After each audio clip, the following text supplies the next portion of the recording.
সম্মানিত কৃষক ও কৃষানী ভাই ও বোনেরা, আসসালামু আলাইকুম। হিন্দু ভাইদের আদাব। অন্যান্য জাতির প্রতি রইল আন্তরিক ধন্যবাদ ও শুভেচ্ছা।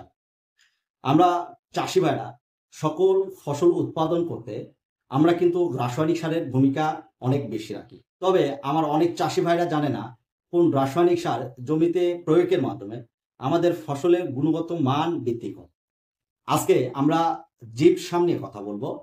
আজকের আলোচনায় আমি থাকছি কৃষিবিদ মোহাম্মদ ইখলাস বাবু।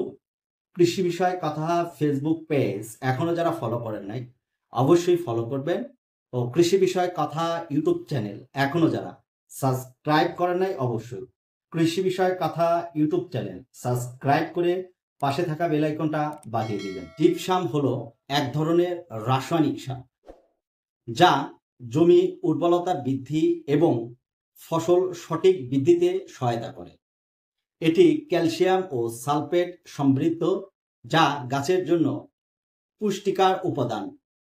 জিপসাম জমিতে ব্যবহারের ফলে গাছের পাতা সবুজ এবং শিকড় বৃদ্ধি পায় এবং কুশি সংখ্যা বাড়াতে, সেই সাথে ফসলের কোষ বাড়াতে সহায়তা করে। জিপসাম মূলত জিপ সার নামে পরিচিত। এটি ক্যালসিয়াম সালফেট ডাইহাইড্রোক্সাইড দ্বারা গঠিত।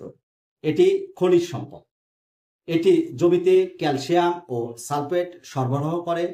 ক্যালসিয়াম উদ্ভিদের কোষ প্রাচীর গঠন এবং সালফেট প্রোটিন ও অন্যান্য উপাদান তৈরিতে কাজ করে। জীব সারের ব্যবহারের কিছু সুবিধা রয়েছে, যেমন মাটি উর্বরতা বৃদ্ধি পায়, ফসল সঠিক বৃদ্ধিতে নিশ্চয়তা করে, গাছের পাতা সবুজ করে এবং শিকড় মজবুত করে, গাছের কুশির সংখ্যা বাড়াতে সহায়তা করে, ফসলের কোষ গঠনের সহায়তা করে, তেল জাতীয় ফসলে তেল উৎপাদন ক্ষমতা বৃদ্ধি করে এবং গাছের সবুজ রং বজায় রাখতে সহায়তা করে। জিপসাম ব্যবহারের ফলে ফসলের ফল বৃদ্ধি পায় এবং ফসলের গুণগত মান বৃদ্ধি পায়।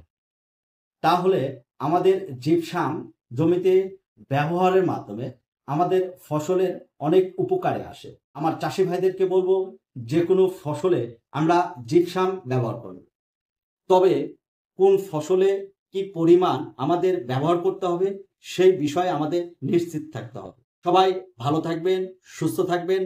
আবারও কোনো এক কৃষি প্রতিবেদন নিয়ে আপনাদের মাঝে উপস্থিত থাকবো। সবাইকে অসংখ্য ধন্যবাদ। আসসালামু আলাইকুম।